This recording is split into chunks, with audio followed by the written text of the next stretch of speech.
Welcome back to On Right Podcast here. You have Elijah alongside Grant. We have a special guest this time. We have James, returning guest, one of our first guests, I should say.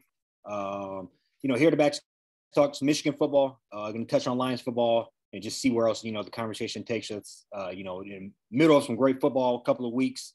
Mm-hmm. And, I know that I'm riding high coming off a couple of Michigan dominant victories. I'm going to throw it over to you guys. We're heading into Big 10 playing Maryland. Just kind of what are your thoughts on, JJ playing a real Big 10 team, a real team for the first time, and what you expect from the squad. You go ahead, James.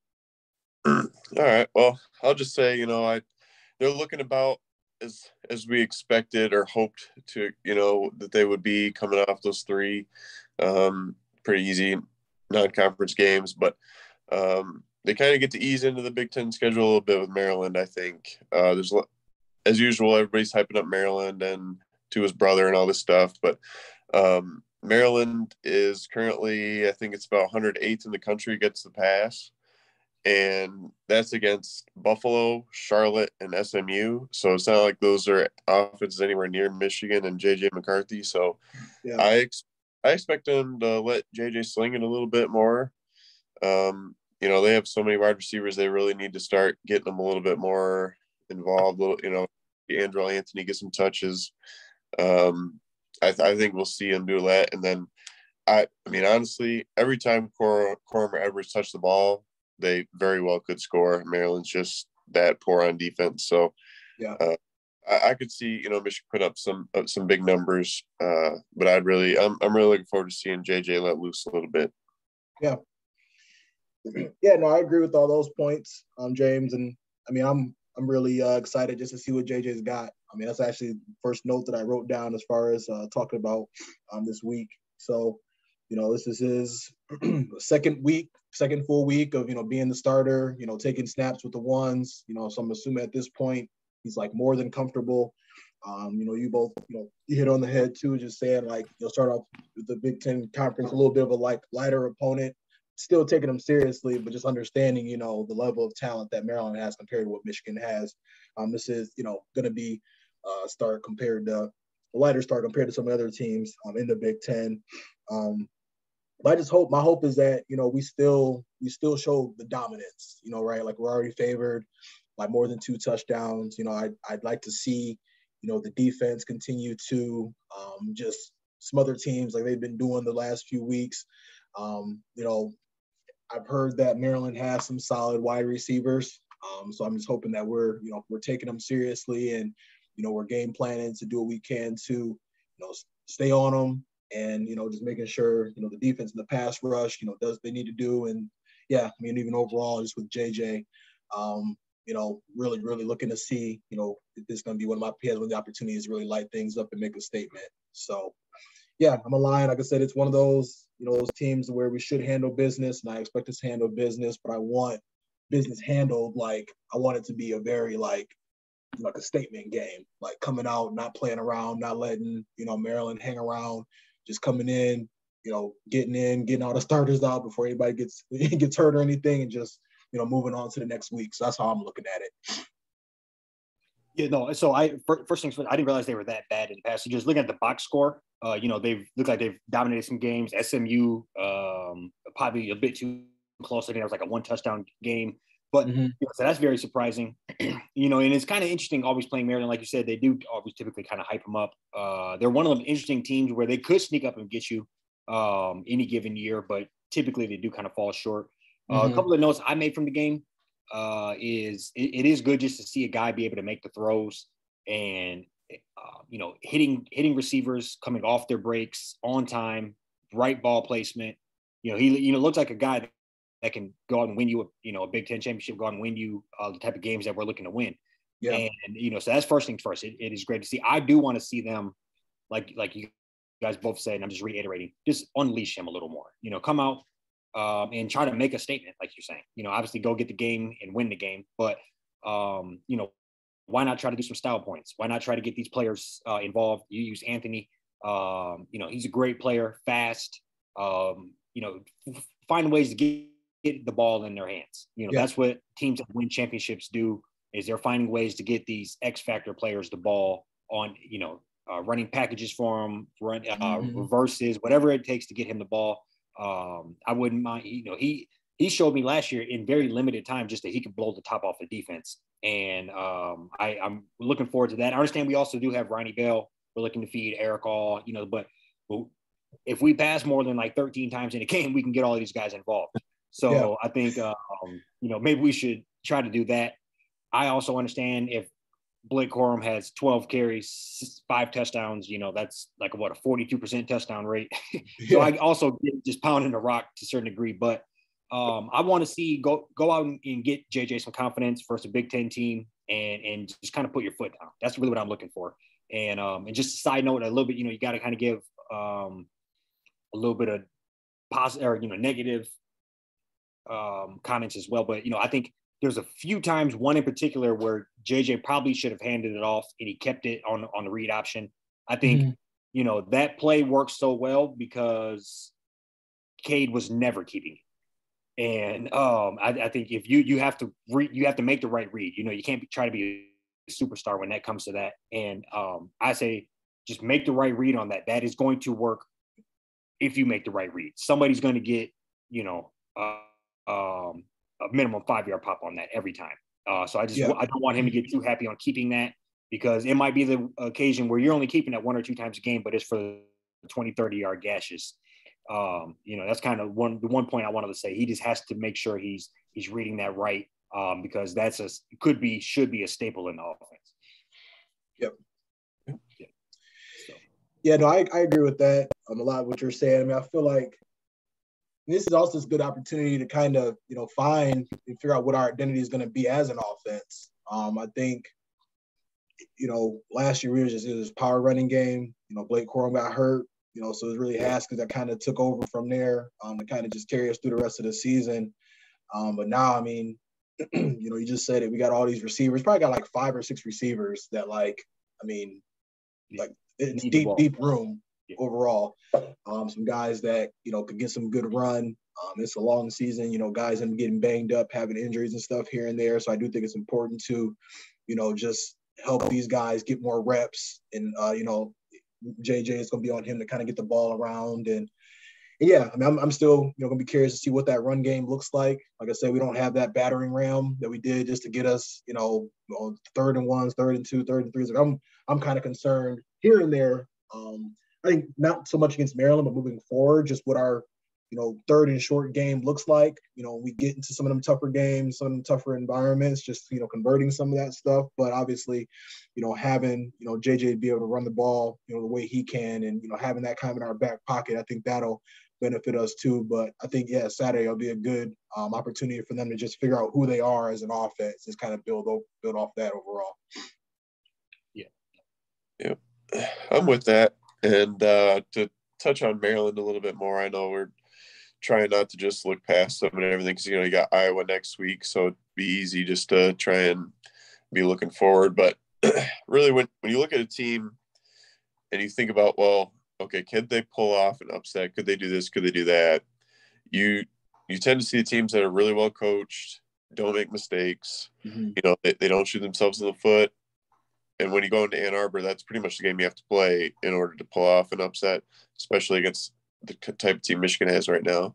Yeah. But when you look at previous games to start this year, I think it was their last game, they had like 15 penalties for 140 yards.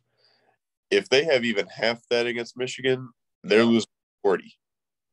Because those penalties not only kill their drives potentially, they keep some of Michigan's drives alive, depending on what kind of penalties they are, who knows. But so if they need to get that number to 1, mm-hmm. and I'll do it because they've had 8 and 9 in their other couple games. So I think they're looking at a similar number, and it's just going to be one of those things where they get behind the chains a lot. Yeah. And his brother ends up, having to do too much, throws a pick or two, they fumble here and there. It's kind of similar. I think it's going to be set up similar to how last year's game was. Everybody thought Michigan was going to be looking ahead to, I think, they played Ohio State that following week or whatever it was. They're going to look ahead to Maryland, look out. Right now, they're they have Iowa next week. They're going to be looking ahead against Maryland, look out. When in reality is Michigan's hurt for the last 3 weeks that they haven't played anybody. So they're all sitting in that room tired of hearing that. And I think the coaches are too, because it's not their responsibility to schedule games. And let's not, I don't really want to dive into the soft scheduling because we're all looking forward to that Alabama, Austin, PA match in November. But anyway, that's just kind of when you look at Maryland, that's kind of the way I'm looking at this game is that, yeah, they'll probably score some, but that is expected. Like that's going to happen. But I don't see them stopping Michigan at all. So that's just kind of my take on it. So, okay.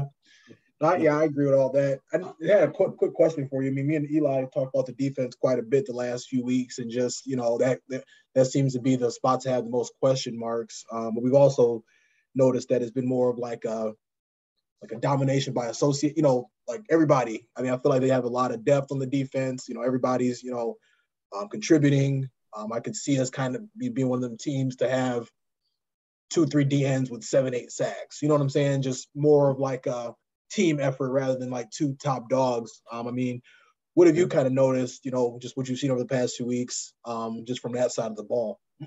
Yeah, I mean, that's the thing is you have guys that are stepping up into these roles that are pretty much at the moment it's still kind of open. I mean, they haven't really, in what I've seen, nobody has really, besides Mozzie Smith, I mean, he's obviously their stud inside, but the other spots, especially on the edges, I mean, you got McGregor, you got Jalen Harrell's probably one of my favorite guys out there that could take that one of those spots. Yeah. But I mean, Morris, Jenkins, I mean, they have options out there.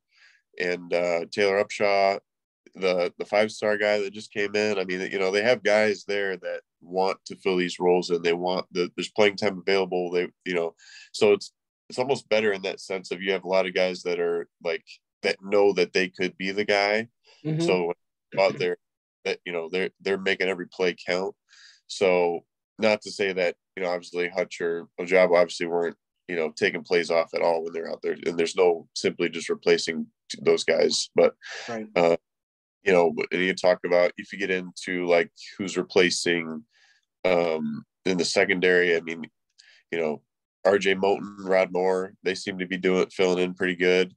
I think Makari Page, DJ Turner is looking as good as we probably thought he was going to be. So secondary, Mike Sanderson has been a good surprise too, switching over from receiver.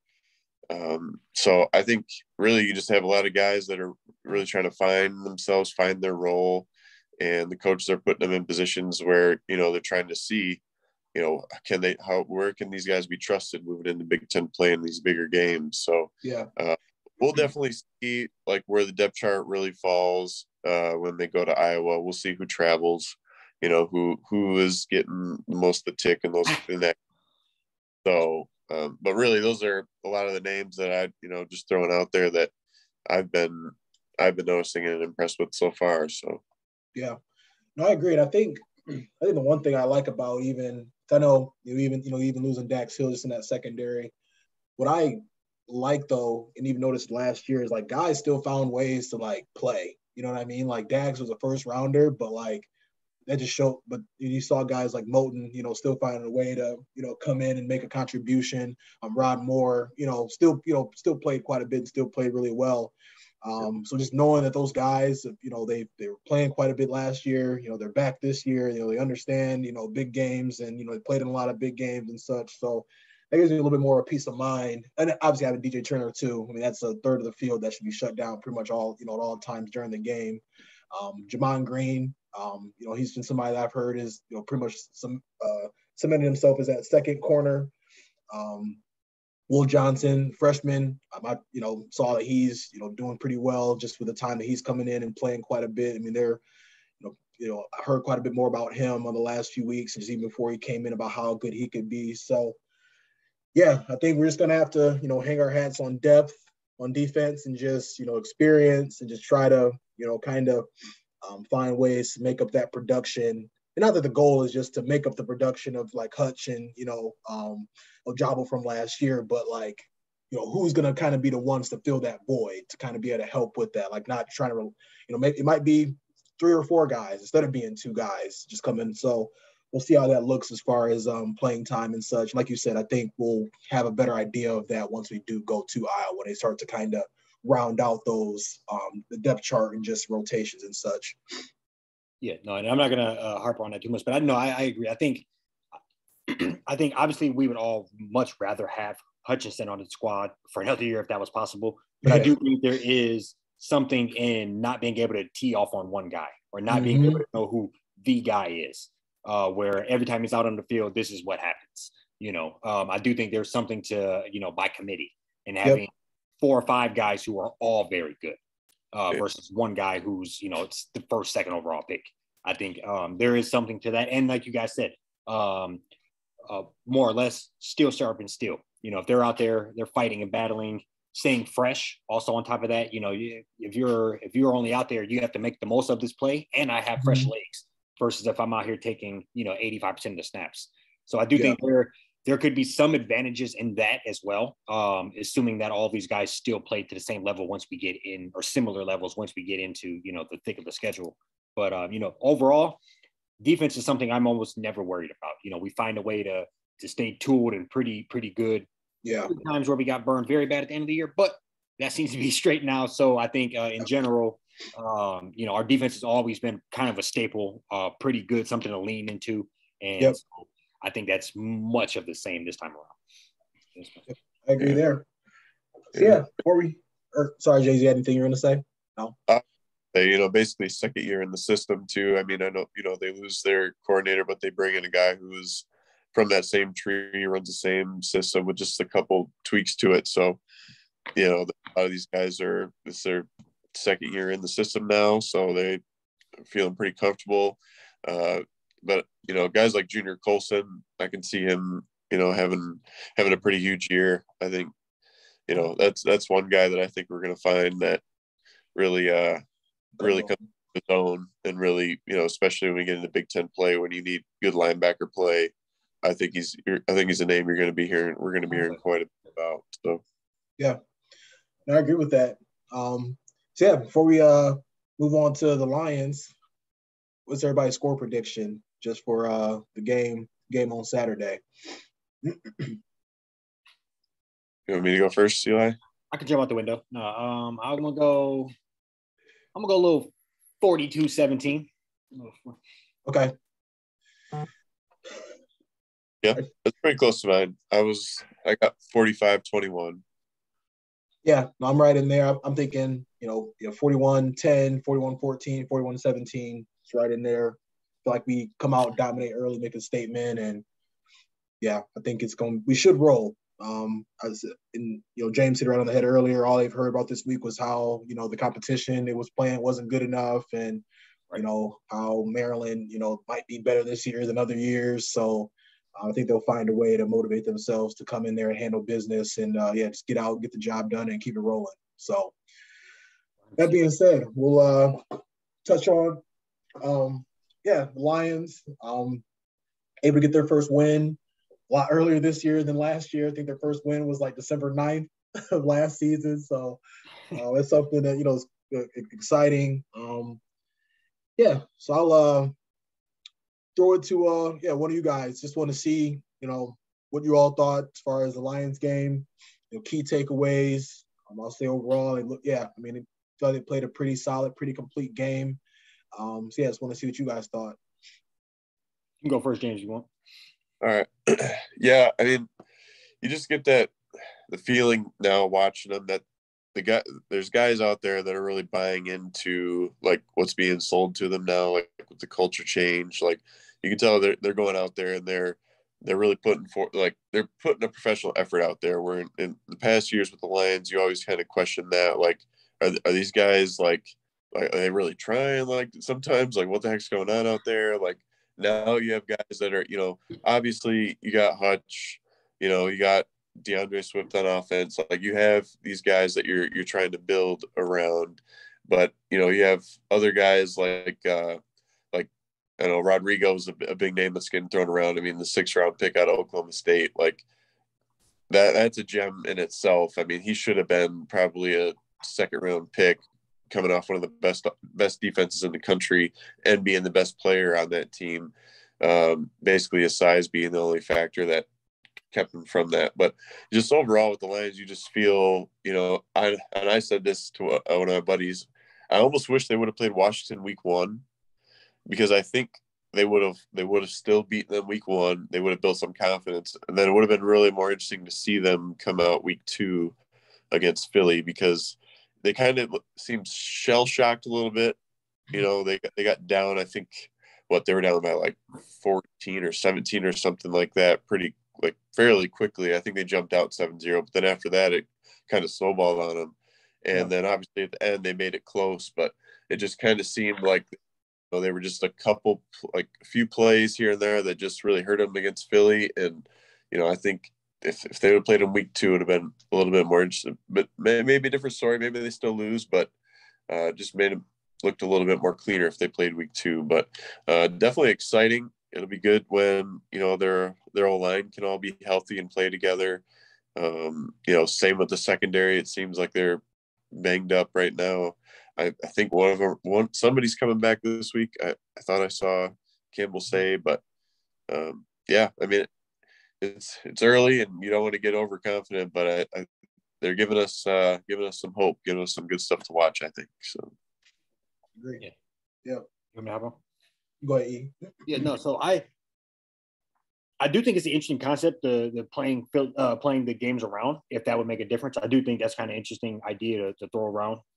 Because obviously confidence is a major component, especially when you're going into competition and all that good stuff. So yeah, coming off a victory like this, I could see that having a big impact. But overall, I think shell shock was a good word for Philly. I think they came out the gate swinging. I think Hurts was a little quicker than they thought. The defense that they had for him they realized didn't work out the gate.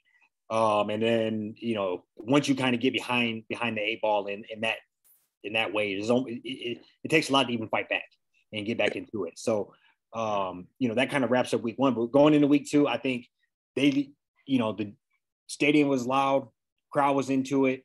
They had a lot of momentum, a lot of emotion going around. And I think if they can win some games, that home crowd is going to stay with them. And that's going to be a major component. I think there's at least one time where they got they were unable to get the snap off due to the crowd. Little things like that very early in the game, like you said, in the Maryland situation, it just kind of keeps you ahead of the chains or sets them back a little bit in whatever way. So I think those are things that you're going to have to lean into when you're in the kind of rebuilding process. And, getting Rodriguez in the 6th round, those are the type of things you need to do a lot to be able to kind of rebuild a roster quickly. We're going to need another one of those. We're going to need, probably every year, really. That's what the good teams do. They find a way to get these guys diamonds in the rough, maybe too small, maybe a bit slow, whatever the case is, and work them into the system. So if these are all things that I do feel pretty good with Brian Holmes about. Obviously, we've had a major talk about whether they should have traded those picks and go get the receiver or not, and how the defense could look if you had, Nakobe Dean on it right now with Rodriguez, and what else we could possibly do.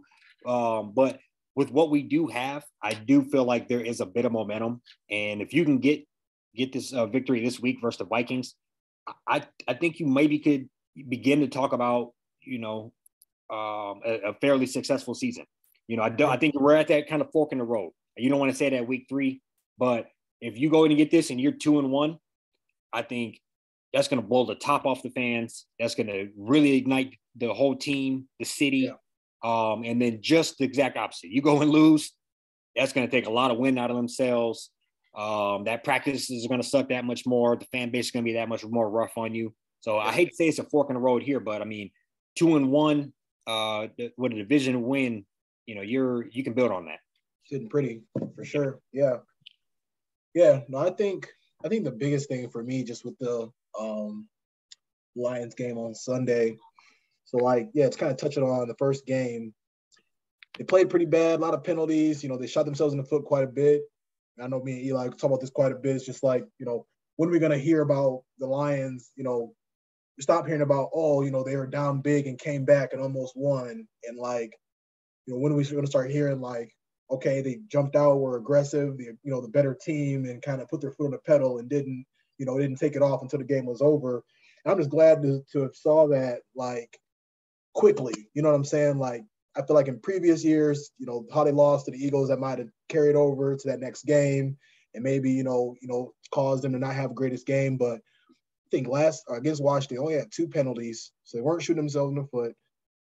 Golf looked great. That him and Amon St. Brown, they got a connection going very early on. I think that's something that they definitely need to continue to take advantage of. I think they still have opportunity to get other receivers involved. Like DJ Shark has been a little quiet, but I think they still got to work to just get other people involved. That's only going to do that's all it's going to do is make the offense even more like harder to defend. I think the biggest thing was just we watched 3 NFL teams last week like just blow leads. Like we're up 20 plus points.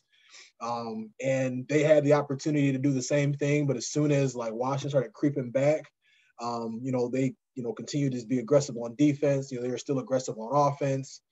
I kind of look at the box score. We didn't run the ball like a crazy amount, and golf through the ball like 30 something times. So that tells me, they were continuing to like they were just like, all right, we're just gonna run the ball and try to like sneak out of here with this win. Like they were trying to do what they could to keep the pressure on Washington in order to win that game. And we got to give a shout out to our boy Hutch. He had a pretty tough first game. I know me and E were kind of nervous. You see Trevon Walker getting a pick, getting a sack in his first game. And you see, Hutch kind of struggle. This is tough, playing against a running quarterback, let alone, and then a running quarterback in the NFL like Jalen Hurts. That makes it even more difficult to game plan for somebody like that. But I like to see that he was able to learn from mistakes. Somebody probably put him aside and told him to slow down a little bit. And, I think that helped him be able to really, come in and have a great game. 3 sacks and I think 1 half. That was just very, very impressive and just, reassuring. There's a lot of skeptics, some people are kind of skeptical around what he could be and what he might not be. But, it was good to see him just bounce back the way that he did. I'm excited to see what else he's got, for us in the coming weeks. Yeah, it was great. It was a great half to watch. Really, like it was as a person that was probably a little hard on him just because running yourself out of the play and just looking kind of like an amateur, really. You're not an amateur, but like a rookie. And really look poised that next time around. And like you said, just slow down. Like you're already fast enough. You're strong enough. Just make the right plays. But no, that was great to see. And something to build on. 3 sacks. In a game is phenomenal. You don't hear about that. Yeah, no. I think and so that's TJ Watt was doing that quite a bit last year, but that was TJ was Defensive Player of the Year. So that's very good signs we're starting to see early on from Hutch. Yeah, so for sure. No, in the team, the squad as a whole, I'm actually kind of blinking. Are they on the road this week? Yeah. So so I think first time on the road, try to see a little bit different environment there. And, so I think it's kind of a big game. I think you might get a full snowball effect if you go and win this and kind of really, really get some things cooking. But, I think the run game is something that you never see in Detroit. And the beat up offensive line is getting the job done. So, if they're even a notch better once they're all together, that's going to be tough to defend. Yeah. And we got to give Goff his credit to a certain degree. He's playing well, and it helps when you have a great run game. But that's kind of who he could be. As far as if he has that good run game, kind of worry the defense doing their thing. If he could just limit the turnovers, he could be serviceable, I guess. Yeah. And we got the weapons. Weapons are around. That's one thing. They do have a pretty okay roster. It's kind of weird. They offenses have a better roster than the team was coming off 3 wins last year. So I think that was the biggest thing with Goff is like I think James, you told me that earlier this week was like you give him time, he can make throws. So like we're giving him time, we give him a lot more options on offense compared to last year. Like we got Reynolds, got Shark, Amon St. Brown. I think he's about to have a huge year. Hawkinson. I think the hope is, obviously the hope is going to be that everybody just stays healthy and just, we can keep it rolling. And, Yeah, I think this game will be tough. Just got embarrassed on Monday Night Football. Kirk Cousins, all he heard about was how bad he is in prime time. He gets to unfortunately get back into his favorite 1 o'clock slot, and just be a little bit comfortable now. I'm sure he's going to plan on having a pretty big game. I mean, we're going to have to definitely figure out something for Justin Jefferson. All I can think about that Eagles and big Vikings game is how we should have had Slay. Like, we should still have Slay to this day. That's all I can think about watching that game and watching him dominate his matchup like that. So I hope they do have a good game plan in order to keep him contained. But Minnesota's going to come out firing. But I agree. I mean, if you can steal, a dub, like this early on in the season, that'll do numbers for their confidence. And I've said it a few times, for the schedule, it just looks favorable. NFL's a long season, a lot of injuries going to come up. We're already talking about how we might end up playing the Cowboys without Dak. There's just different things that are kind of unfolding already to where I'm like, okay, like they gotta, hopefully they can take this momentum, keep it rolling, and steal a couple wins earlier on in the season to make things easier for them later on in the year. Agreed. And just to pile on that real quick, and same thing with us. Get to steal these wins while you're healthy. You're going to get injured too. Somebody's going to go down. Somebody, and to steal a division win on the road early on in September, that's what you'll need if you're. That's the difference between being 6-11 or whatever, and possibly being 8-9 or 9-8, whatever the case may be. You got to steal a couple early ones here, and I still not a full believer. I don't want to act like I'm giving them too much believer, but I do think I seen what it could look like. Is I guess I would say I seen a perfect scenario for them, and that did give me some hope. So yeah, no, 100%, and it's just kind of interesting, man. In general.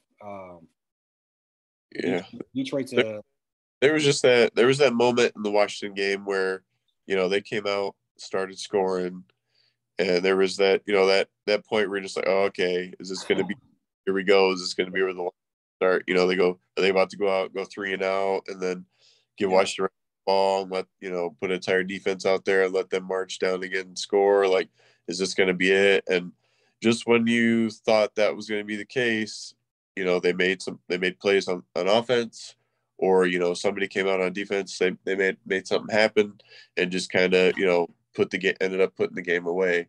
As for me, when I'm looking at this game coming up, I mean, you might have caught Minnesota at a good time on a short week. They got a shorter prep week. Guys just got done playing a game. You don't know who's going to be dinged up, who may not be able to go. So kind of like you're getting at Eli, it's just like, if you go to Minnesota, you get a win there. You got Seattle coming into town after that. That should be a win by any measure. Yeah. You got to go to New England the week after that. That is a tough place to get a win, but they are not very good. So that is still winnable. You got at Dallas after that, after a bye week, and then so if Dak's still gone, that is also a winnable game, So then, at that point, it's who knows after that. I mean, you got Miami, then Green Bay, and then, but we'll get too ahead of ourselves getting into November. But I mean, it's a very true statement to say that this week 3 game is actually could be a pretty big deal in the long run. And I'll be really curious to see what kind of focus, intensity, and what the level of preparation, if they can if they come out looking sharper than Minnesota, I can see. But I do think they need to get it going more on the ground. And it's not to say that they can't run it. I think Swift had like 5 rushes for like 60-some yards. Yeah. So it's not like they can't run it. I think it's just they were going with what was working. St. Brown was just going nuts. So I think they were feeding off that matchup, and just he was getting open, and so be it. I mean, feed the hot hand. It is what it is. But they're going to need to keep like an offense with Cook and Jefferson off the field as much as possible. You don't want to get in a shootout with that. I mean, I can sit here and talk negative about Kirk Cousins till blue in the face, but with weapons like that, you don't want to get in a shootout with them. So they are going to need to control the clock a little bit. We do, and I'll give some pride. You guys watched Hard Knocks, obviously, and I'm a big Deuce Staley fan. Mm-hmm. I think if there's anybody that's going to get every last bit of talent out of DeAndre Swift, it's going to be Deuce Staley. And you can just tell when he talks about it, he just cares so much. And he can just, he knows that there's a lot in Swift that, you know, he still has a lot to give. So I think that is a beautiful deal there. So I would expect him to get some extra touches against Minnesota to really try and ground and pound a little bit. Try not to rely too much on Goff making some huge throws. Yeah. You know, don't put it in you know, obviously if they get down early, that's a different story. But I think if they can come out, get us a lead, just be able to hold on to the ball, you know, just hang around as long as they can. You may see a little bit more desperation out of Minnesota, and that's when they can make mistakes. So, yep. It'd be really interesting. And like you guys pointed out, it is not too crazy to say this week 3 game could be pretty big for their season outlook. So, yeah. I agree with that, I think about Swift stats is I think he had like a 50-yard rush somewhere in there as well. Something crazy. Yeah, he had like 4 carries for 6 yards after that. But right. Yeah. And I think we had a reverse for like 60 yards too. So I think that's odd. Yeah. They ran the ball, but like in a weird way. It's kind of like I was telling James, I was telling him a couple weeks back, not to get too ahead of myself, but like, I mean, St. Brown had him in the backfield last year. I mean, I think we're looking at a Deebo Samuel type cat that can. I mean, you just give him the ball in different places and move him around and just get him open. Because like I said, that the chemistry is already there with him and Goff, so you can try to move him around a little bit more and get him in the backfield a little bit. I mean, I think we got some on our hands for sure. Like that's, St. Brown is. I've been calling him Baby Golden Tate. I feel like that's literally like exactly who he reminds me of. And as long as we can use these weapons and can't just make sure Goff ain't doing way too much, and you said rely on the run game and that offensive line. I think we're sitting pretty. We're looking a lot better than we were last year this time.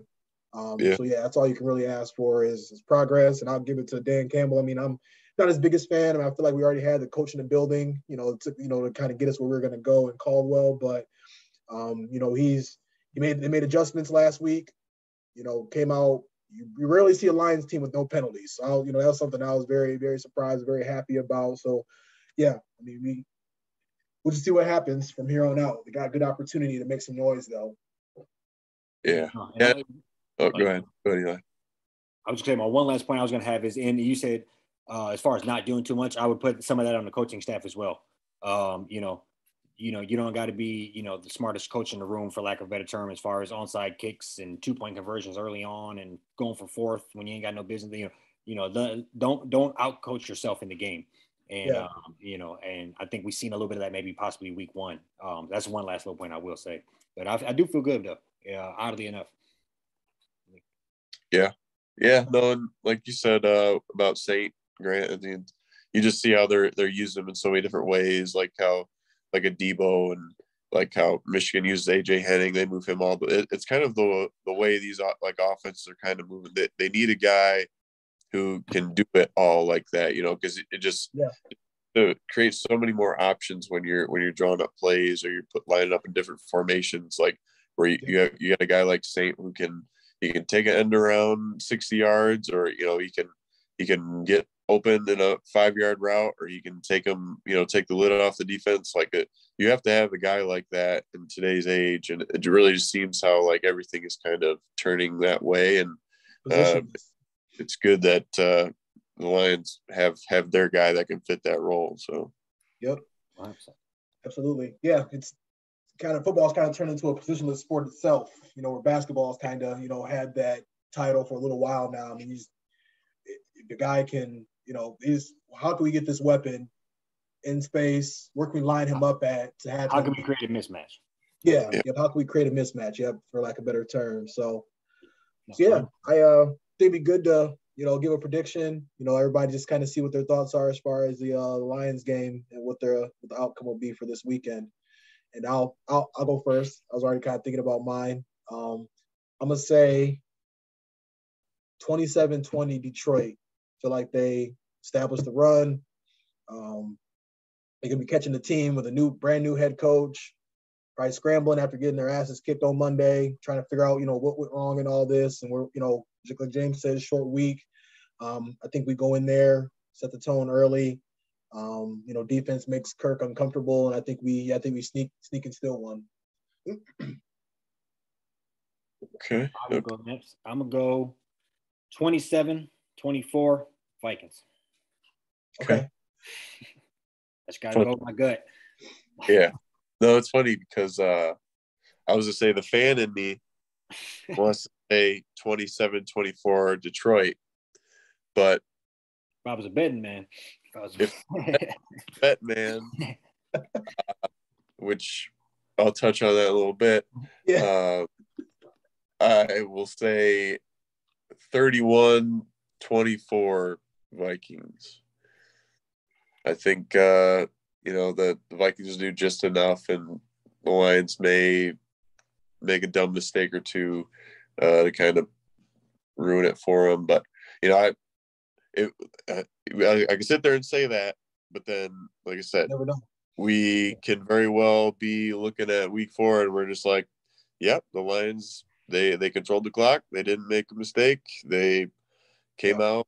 The Vikings looked like they were just coming off a Monday night game where they got absolutely rocked, and and Detroit goes in and sneaks one in Minnesota. I mean, I will not be shocked if that happens. But like I said, if I were to take the game, it'd probably be Minnesota. But okay, I respect that. Yeah, that was just pure fan. Like I just off. Like you guys are probably right. I'm probably more wrong, but I do feel like something to be said about a new head coach coming off a short week, trying to kind of figure out things. Probably call Sean McVay like, dude, like we tried to get the ball to Justin, we couldn't do it. Like, what do I do now? Yeah. Cram a little bit, No, and I think what's gonna. I mean, we can end this, wrap it up. I think golf probably revert back to the mean.